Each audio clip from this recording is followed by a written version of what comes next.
Back in January, I had put something out on social media asking instead of doing a New Year's resolution, what about doing a God resolution? So, what does that mean?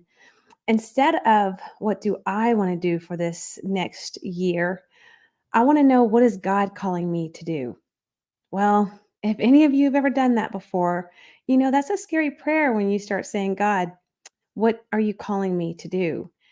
And you start praying, well, God's going to show up and He's going to nudge you and move you. A few months back, Marina Lambert, she put out a cookbook called Y'all Eat Yet. And I was sitting in my living room and reading through that cookbook. I was reading the recipes of Beverly's famous meatloaf and Nani's pudding, and of course Rick's famous barbecue sauce. And I just began to hear God say, Lauren, you need to write your story. And I'm like, what? Right. I don't know how to do that.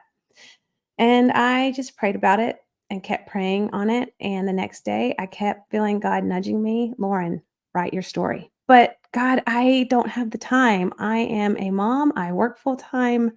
I don't know how to write. I have dyslexia. I have the worst spelling ever. Just ask any of my friends. My texting is horrible, and spell check can't even figure out what I'm trying to say. But I'm going to pray. So I continue to pray, and God keeps showing me, Lauren, write your story. I'm going to give you the resources. I'm going to give you the time. I'm going to show you how to do it.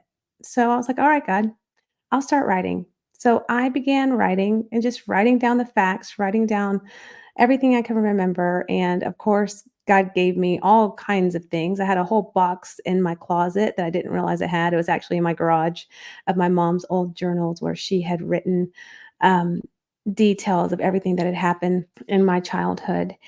And so God started piecing together the story and the facts for me. So here I am. I am in the process of writing a book, and I am going to put out a podcast to also share that story. And it's been a big journey and a learning process.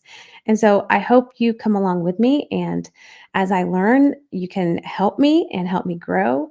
And I'm going to challenge you. I'm going to ask you, what is God calling you to do?